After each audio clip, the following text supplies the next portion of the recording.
Après Avengers Endgame, sorti il y a déjà plus de 2 mois au cinéma, Spider-Man est donc celui qui lance l'après Endgame et prépare donc la phase 4 du MCU qui débutera en 2020, donc l'année prochaine. Il conclut aussi la phase 3 du MCU qui a débuté en 2016 avec Captain America Civil War. Ce second Spider-Man est évidemment très attendu comme tout Marvel, mais là il est encore plus attendu après les éléments d'Avengers Endgame. Et alors que vaut Spider-Man Far From Home? Meilleur que Homecoming, le meilleur des Spider-Man. Le film se déroule donc quelques temps après Endgame. Peter Parker est profondément atteint par la mort de Tony Stark. Il part donc en voyage scolaire avec ses amis en Europe, où il décide de mettre son costume de Spider-Man de côté pendant ses vacances. Mais très vite, Nick Fury le contacte pour qu'il fasse équipe avec Mysterio pour affronter les Elementaux qui viennent d'un autre monde, de notre Terre. Clairement, il n'y a pas photo, ce second volet est largement supérieur à Homecoming, qui était déjà vraiment très lourd. J'avais adoré Homecoming quand il était sorti au cinéma en 2017, mais pour moi, c'est pas comparable puisque dans Homecoming, sorti donc en 2017, on trouvait Peter Parker, Spider-Man après Civil War, après la bataille dans l'aéroport dans laquelle il était présent. Et pour moi, dans Homecoming, c'était un peu un gamin qu'on faisait casse la tête, que voilà, dès qu'il y avait un méchant, enfin qu'il aille l'affronter pour l'arrêter. Et Tony Stark lui avait dit, ouais, fais pas trop de bêtises et tout. Et je pense que voilà, dans Homecoming, je pense que vous penserez peut-être comme moi, il voulait vraiment prouver à Happy, mais surtout à Tony Stark, que c'était un super-héros, qu'il pouvait intégrer l'équipe des Avengers. Alors que là, dans Far From Home, bah, le monde entier, il est reconnu super-héros dans le monde entier. Tout le monde sait que c'est un Avenger qui fait partie de l'équipe des Avengers. Même certaines personnes se disent que c'est peut-être lui qui va succéder à Tony Iron Man vu qu'il est mort dans Endgame. Donc c'est vraiment très différent. Le personnage a évolué au fil des films. Voilà, il a joué dans Civil War, dans Homecoming, dans Infinity War et Endgame. Il a affronté Thanos avec les Avengers. Et puis dans Avengers Endgame, il a perdu son mentor Tony Stark. Donc ça l'a vraiment beaucoup affecté et ça l'a fait grandir. Il est vraiment beaucoup plus adulte clairement que Homecoming. Si vous regardez Homecoming, c'est vraiment un gamin qui en fait casse sa tête, qui est là en mode ouais bah il y a un méchant, faut que j'aille l'arrêter. Alors que là, voilà, il a vraiment grandi avec Infinity War et avec Endgame et puis la mort de Tony Stark. Ça l'a vraiment fait grandir et c'est limite maintenant c'est un peu encore un gosse, mais il commence à être un adulte et il commence à faire moins de conneries que dans Homecoming. Clairement, dans Far From Home, il fait beaucoup moins de conneries. Et voilà, c'est juste pas les mêmes enjeux, quoi. Homecoming et Far From Home, c'est vraiment pas les mêmes enjeux, c'est très différent. Pour moi, Far From Home est clairement le meilleur Spider-Man qu'ils ont fait à ce jour. Vraiment, j'ai pris une grosse claque. Je m'attendais pas que ce soit aussi bon. Je pense que le film n'est pas non plus meilleur qu'Avengers Endgame, mais c'est limite aussi bon qu'Avengers Endgame parce que voilà, Avengers Endgame, on attendait le film depuis plus d'un an, l'attente, la hype était là, et on savait que le film allait être très lourd. Mais là, clairement, Spider-Man, je m'attendais pas que ce soit aussi bon que ça. J'ai déjà vu le film 2 fois, j'ai vu mercredi matin lors de sa sortie, et puis je l'ai vu donc hier samedi après-midi. Et vraiment la deuxième fois toujours aussi bon. Il y a des trucs que j'ai vus que voilà, la première fois tu vois le film et la seconde fois quand tu vas le revoir, tu vois les trucs que tu n'avais pas vu la première fois, puis la troisième fois c'est pareil, puis la quatrième fois pareil, etc. Bon, au bout de 10 fois, je pense que tu as tout vu dans le film. Mais vraiment, ouais, le film est vraiment incroyable. Clairement, ils ont fait un Spider-Man de malade mental. C'est meilleur qu'Homecoming. Je me rappelle, voilà, quand j'ai fait la vidéo réaction du premier trailer de Spider-Man Far From Home, donc le premier trailer est sorti, je crois, début janvier ou février.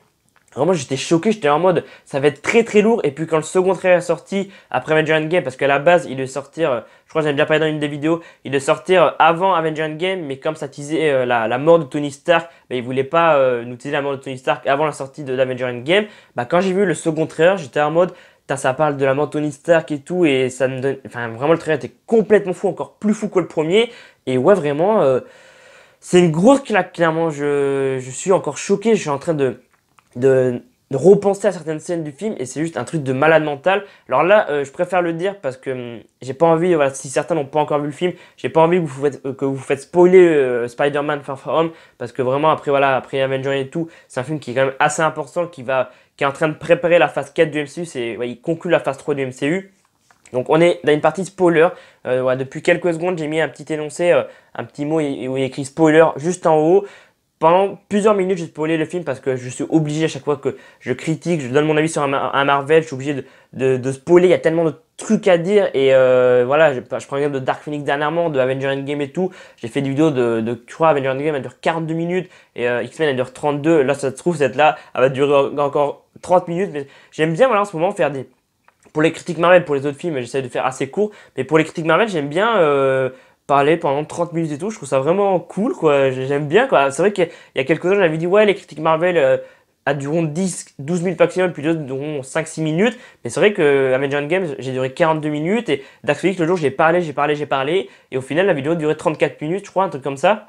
Et je me suis dit, bah mec, mets-la en ligne, clairement, voilà, tu parles pendant 34 minutes. Et là, je pense que là, je suis encore en train de parler. Je pense que là, après, je vais beaucoup parler. Donc la vidéo risque de durer facile 20-25 minutes. Enfin, je sais pas, je verrai ça au montage et vous verrez aussi, ça aussi. Enfin, vous le verrez quand la vidéo sera en ligne. Moi, je le verrai quand j'aurai fini le montage. Donc ouais, je vais arrêter de parler de X-Men et tout.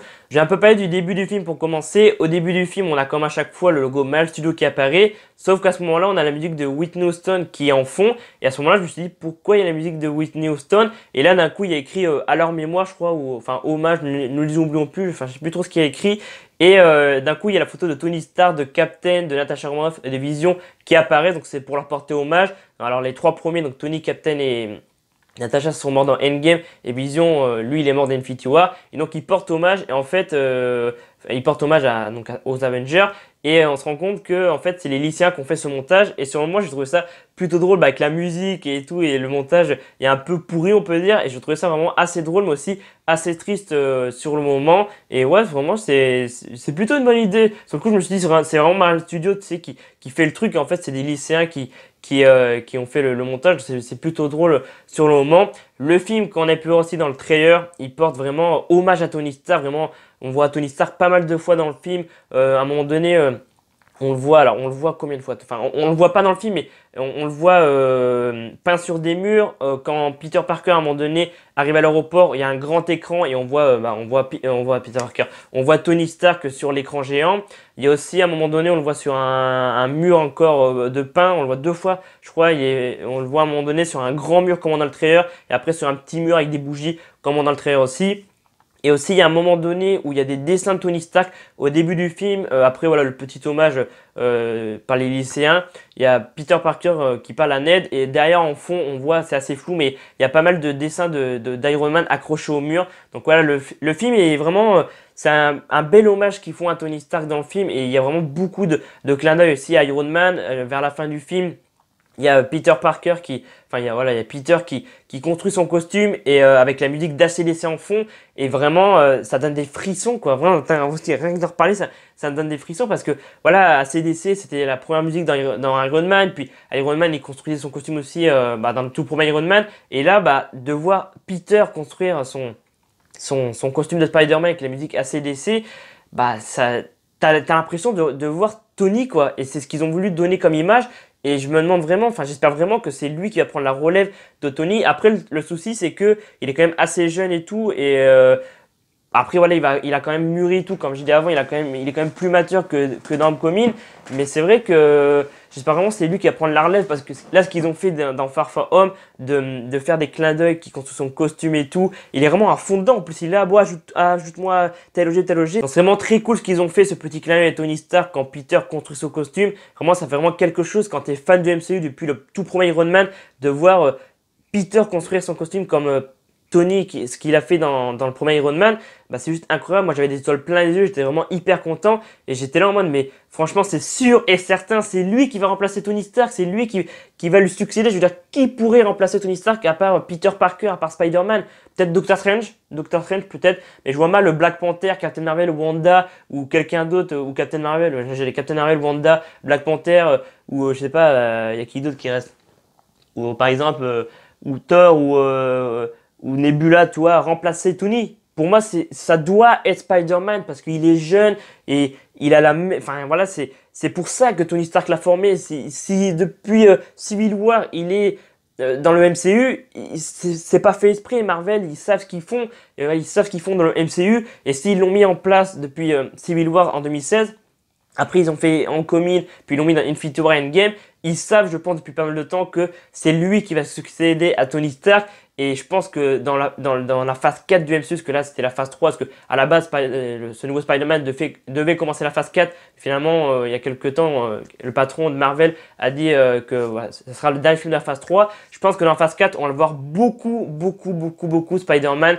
Et je pense que Tom Holland, il va interpréter pendant facile 5-10 ans le rôle de Spider-Man parce qu'il est jeune et je trouve que je voulais en parler après mais en ce moment sur Twitter, je vois que, enfin c'est tout le temps comme ça sur Twitter, mais vu que Spider-Man est sorti, il y a pas mal de, on peut dire il y a un peu un clash entre les fans de Tom Holland, les fans de Tobey Maguire qui a interprété donc le tout premier Spider-Man, donc Spider-Man 1, 2, 3, la trilogie de Sam Raimi, et puis Andrew Garfield dans The Amazing Spider-Man. Donc il y en a qui disent ouais mais Tobey Maguire c'est le meilleur Spider-Man, Tom Holland et Andrew Garfield ils sont vraiment nuls à côté. Il y en a d'autres qui disent ouais c'est Andrew Garfield le meilleur, il y en a d'autres qui disent que c'est Tom Holland.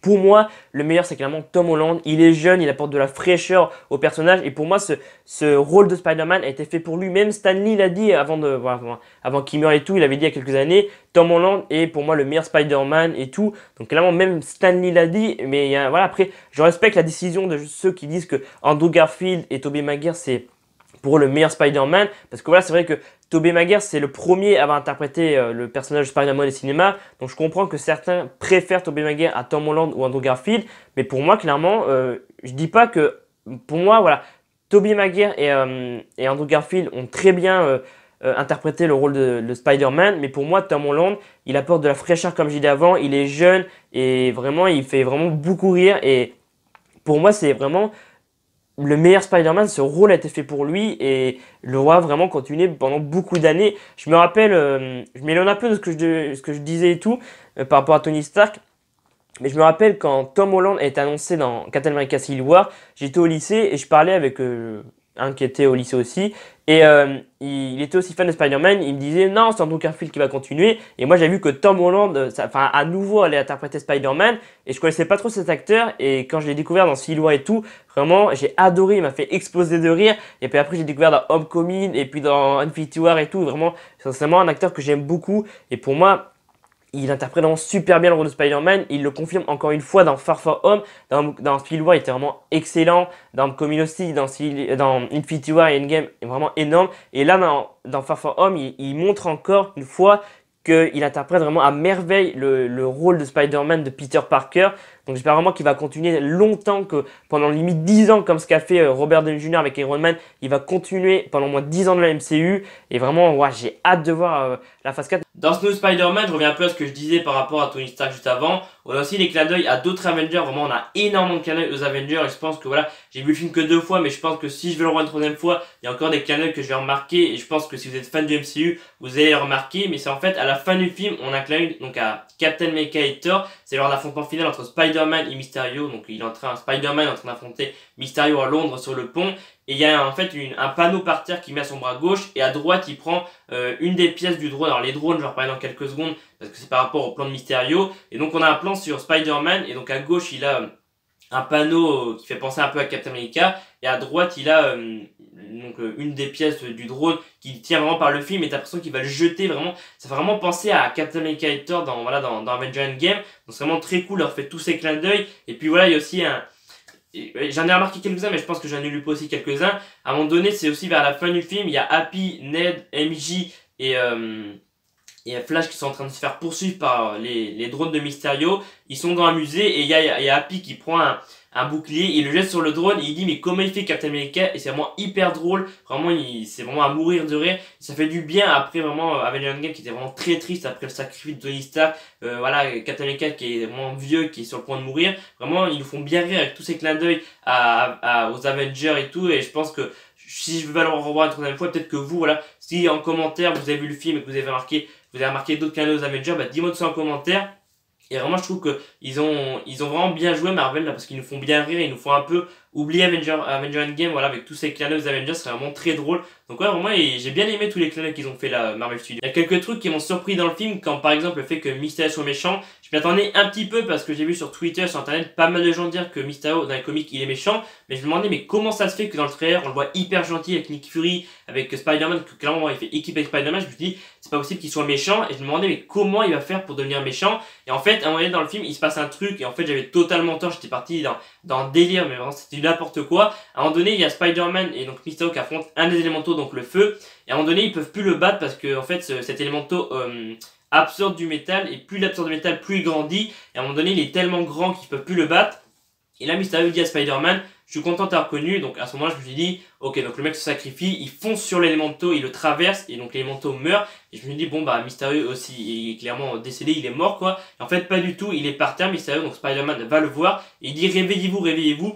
Et à ce moment-là, quand je l'ai vu se réveiller, je me suis dit, ok, donc le mec n'est pas mort, donc en fait, je pense que je me suis dit à ce moment-là, l'élémento a pris possession de son corps, c'est pour ça qu'il est méchant. Et en fait, pas du tout, j'avais totalement tort. Mysterio était méchant depuis bien, bien longtemps, parce qu'en fait, il joue un rôle, il a donc manipulé Spider-Man et Nick Fury, comme on voit à la fin du film. Et ils sont dans un bar, donc après cette bataille, ils sont dans un bar en train de discuter. Et en fait, on se rend compte que depuis le début, Mysterio voulait lunettes Edith. Alors, les lunettes Edith, faut en parler parce qu'elles sont vraiment très importantes dans Spider-Man, un joueur rôle vraiment très important. Les lunettes Edith, elles ont été donc construites par Tony Stark et elles ont été données donc à Nick Fury. Nick Fury donne donc les lunettes à Peter Parker. Et dans les lunettes, il y avait écrit, je crois qu'il y a écrit, je te fais confiance, je sais que tu vas arriver à trouver le nouveau Iron Man.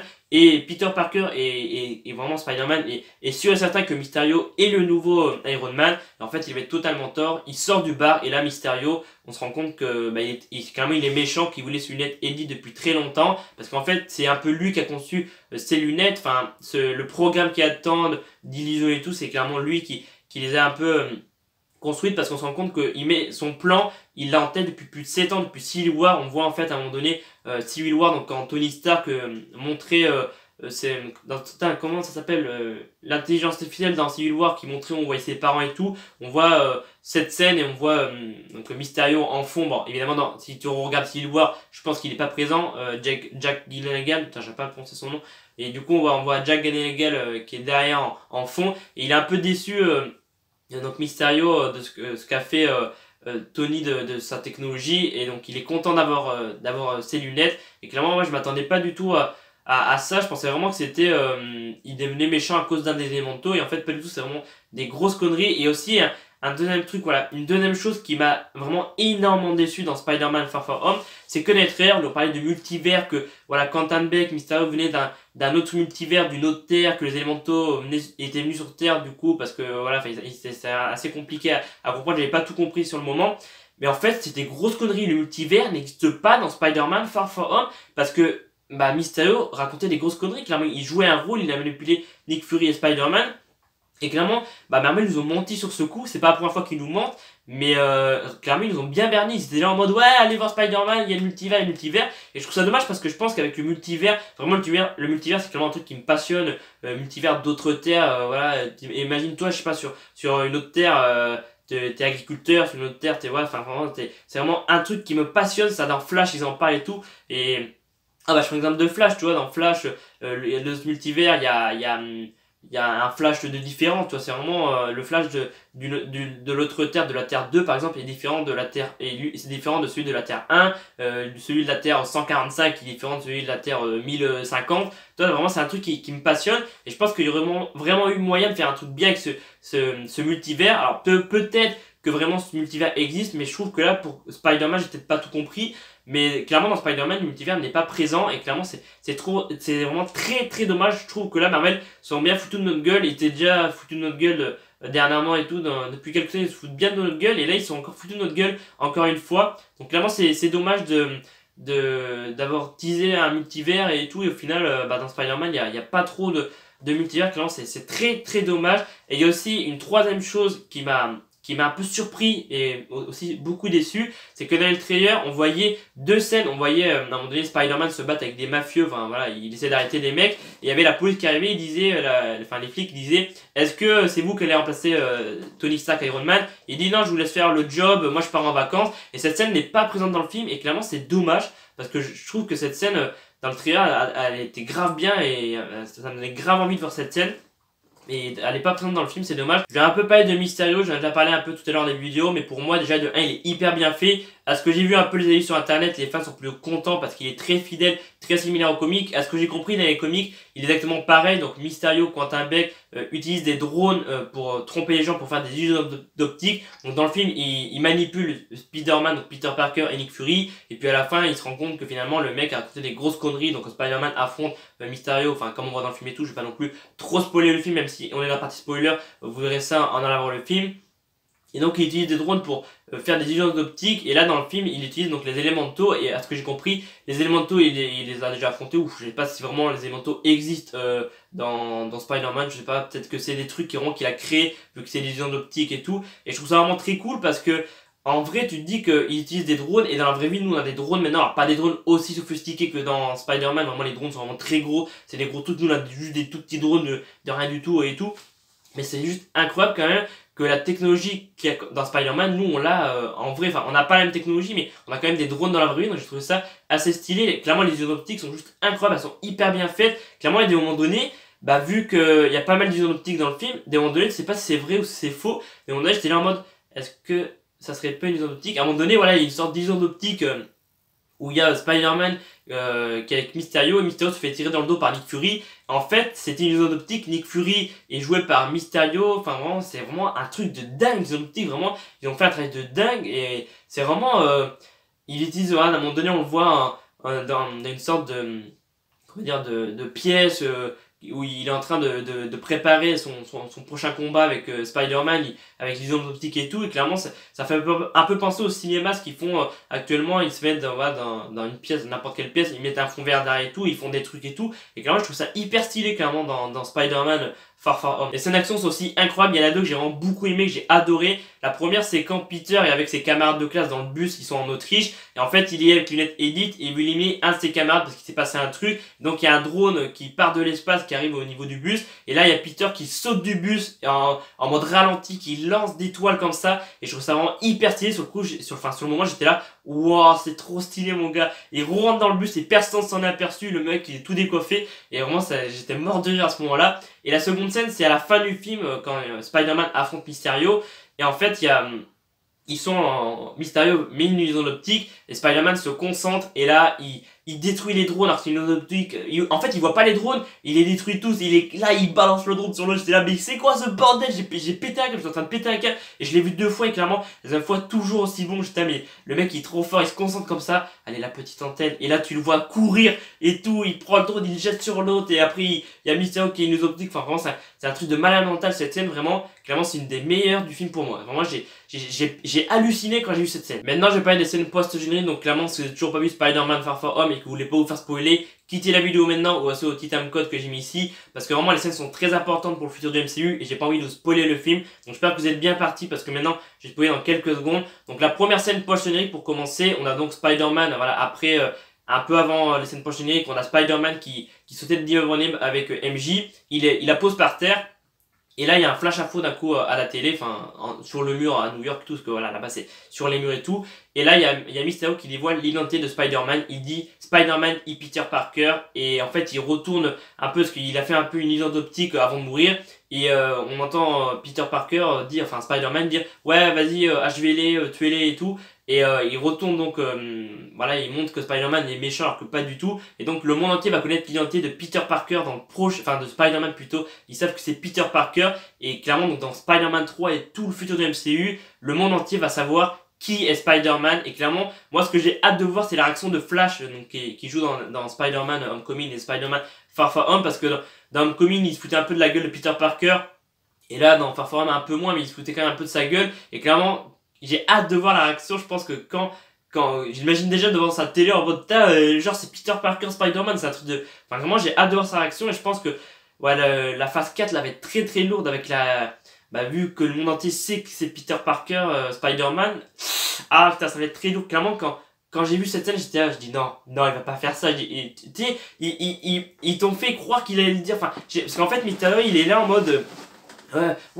Spider-Man et là d'un coup ça coupe écran noir et là il dit et Peter Parker et là t'as une photo de Peter Parker et là Spider-Man il fait oh, comme ça et Spider-Man il est comme ça, j'étais oh le bordel, ça va être très lourd clairement. La première scène post-générique est vraiment très lourde. La deuxième scène post-générique, on a donc Maria Hill et Fury qui sont en train de se promener en voiture comme à la fin d'Infinity War dans la scène post-générique et d'un coup on voit Maria Hill se changer en Skrull et pareil pour Fury et tu te rends compte que c'est Talos et sa femme et là mon gars mais j'étais en mode non, et le truc, c'est que tu vois donc Talos appeler Nick Fury, et Nick Fury est dans l'espace, dans le vaisseau des Skrulls, et le truc c'est que tu te dis, mais à quel moment... Mais le truc, je me demande depuis quand Nick Fury est dans l'espace, est-ce que ça fait depuis Captain Marvel, est-ce que c'est après l'enterrement de Tony Stark dans Avengers Endgame? je pense que pour moi, c'est plus probable que ça soit après l'enterrement de Tony dans Avengers Endgame. Je pense pas qu'il soit dans l'espace, dans le vaisseau des Skrulls depuis Captain Marvel, parce que ça me paraît vraiment trop gros. Ça me paraît aussi impossible qu'il soit dans le vaisseau des Skrulls depuis genre le premier Avenger, parce que vraiment il y a beaucoup de théories en ce moment. Comment ça se fait qu'il est enfin depuis combien de temps il est dans l'espace, dans le vaisseau des Skrulls. Et voilà, il dit, il se lève, il est une sorte de plage, donc il enlève cette illusion d'optique et on le voit donc dans le vaisseau des Skrulls et il dit bon, on retourne au boulot les gars. Donc ça veut dire que ça annonce une phase 4 déjà très très lourde. Je pense que Captain Marvel 2 va être très lourd. Mais c'est vrai que je me demande depuis combien de temps il pourrait être dans l'espace clairement.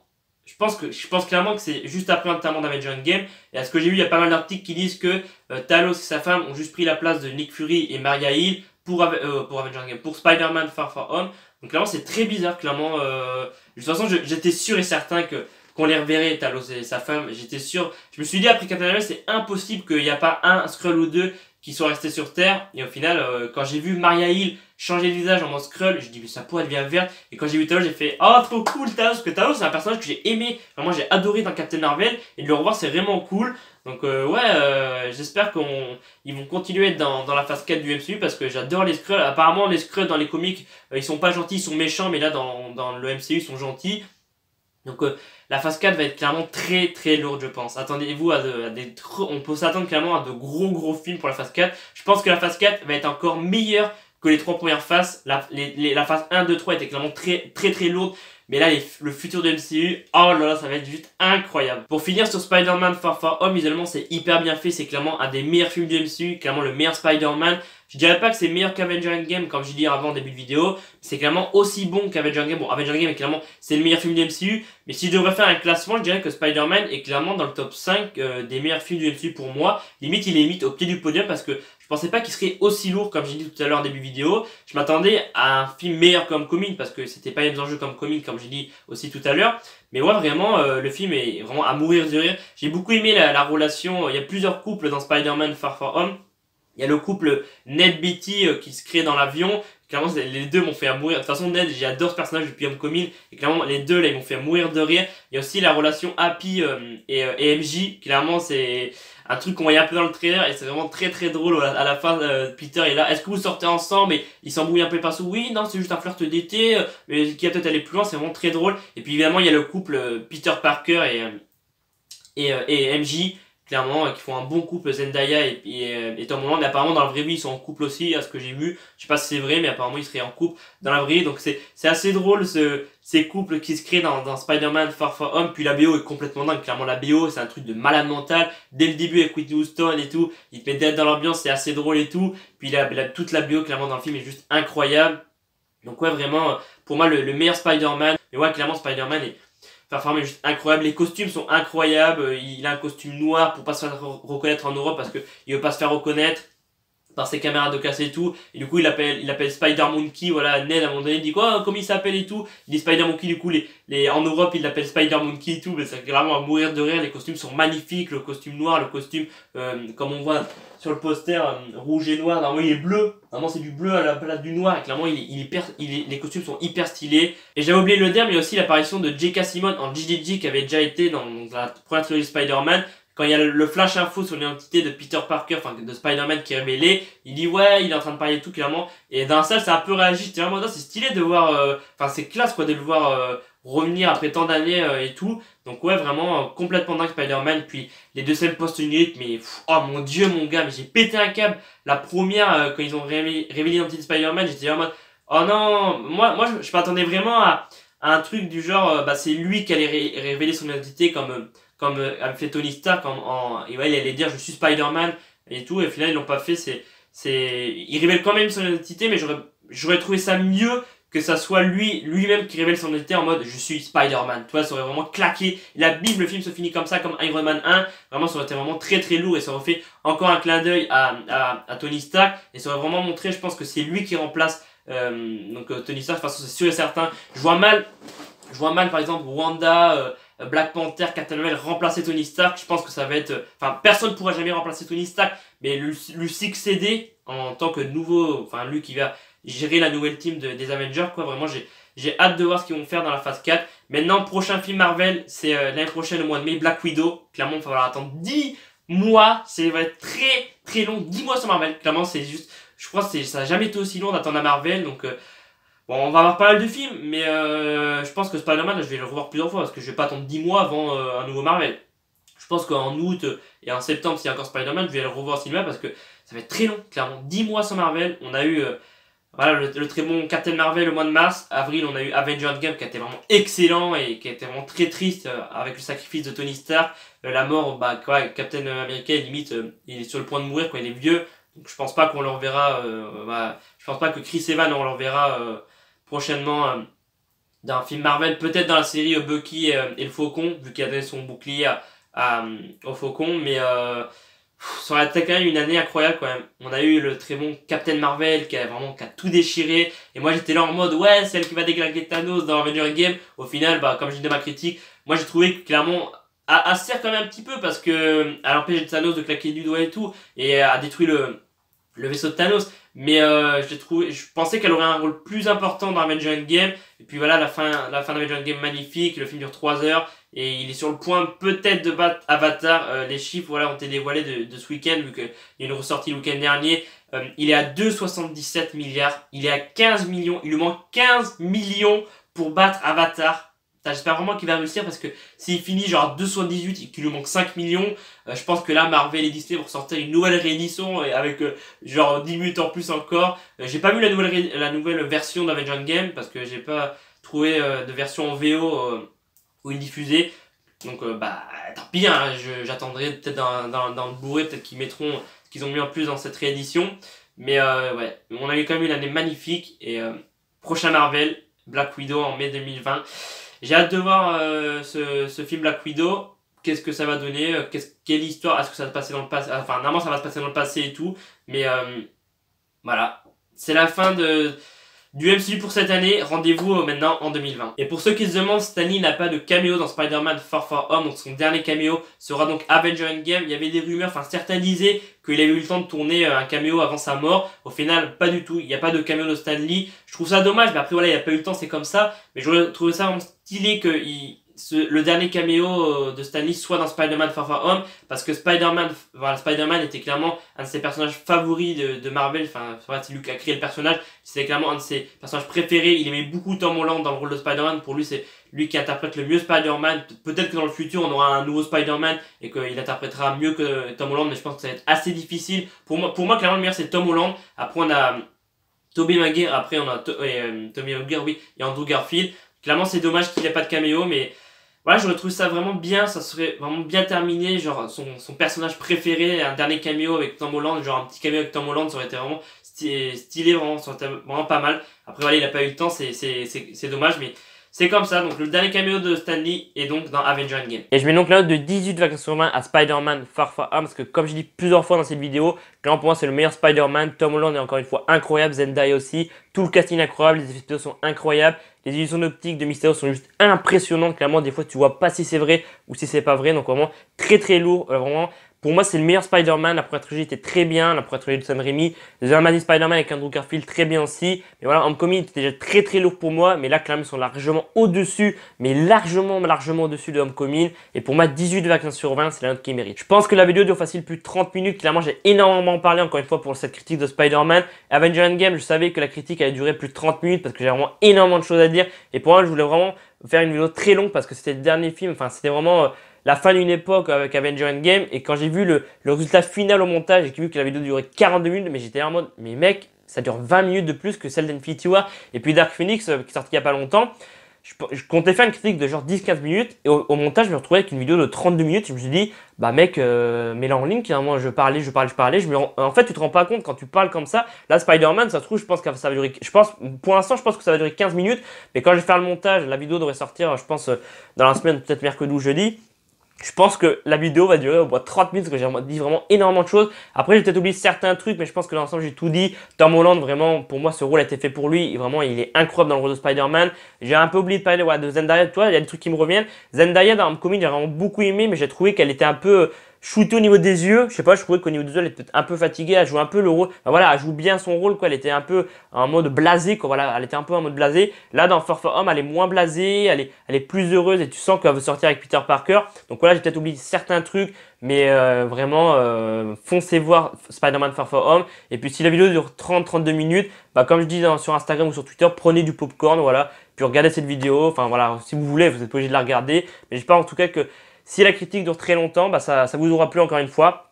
Vraiment, j'ai envie de savoir ce que vous pensez des critiques Marvel en ce moment. Est-ce que vous pensez que 30 minutes c'est trop long? Dis-moi tout ça en commentaire, j'ai envie de savoir votre avis. Moi, j'aime bien faire des critiques très longues comme ça des Marvel. Par contre, les autres films, pour moi, c'est impossible. Genre, la critique d'Aladdin dernièrement ou je sais pas, j'ai fait quoi dernièrement? J'ai fait Aladdin Ma. Pour moi, c'est impossible de parler de ce film pendant 35 minutes. Mais c'est vrai que comme je suis très fan de Marvel, bah, des fois, je parle. Et au final, là, voilà, j'ai vu un peu. Je suis en train de refaire une prise après ce que j'ai enregistré avant et tout par rapport à la critique. Et j'ai des rushs de 2 heures. Les rushs durent 2 heures. J'ai 2 heures de rush pour la critique de Spider-Man. Et du coup, je voulais faire après une dernière prise en mode, voilà, est-ce que vraiment vous aimez, j'ai envie de savoir si les critiques longues comme ça vous aimez. Est-ce que la critique d'Avengers Game qui dure 42 minutes vous avez aimé? Est-ce que la critique de Dark Phoenix qui dure 32 ou 34 minutes vous avez aimé? Est-ce que cette critique de Spider-Man qui dure, je pense, au moins 20 minutes vous avez aimé? Voilà, dites-moi ça en commentaire. Et c'est la fin de la vidéo, j'espère que cette critique de Spider-Man Far From Home vous aura plu. Si la vidéo t'a plu, n'hésite pas à mettre un petit pouce bleu, ça fait toujours plaisir. N'hésite pas à me dire en commentaire si t'as vu le film, qu'est-ce que t'as pensé de Spider-Man? Est-ce que c'est pour toi le meilleur Spider-Man? Qui est pour toi le meilleur Spider-Man? Est-ce que c'est Tom Holland, Andrew Garfield ou Tobey Maguire? Dis-moi ça en commentaire. Et moi je vous dis dans quelques jours pour d'autres critiques cinéma, pour d'autres projets. Voilà, il y a autre chose que les critiques cinéma qui arrivent prochainement vers la fin d'année. Enfin voilà, j'en dis pas plus, vous verrez tout ça. Donc je vous dis dans quelques jours pour d'autres vidéos. C'était Alban F. Salut.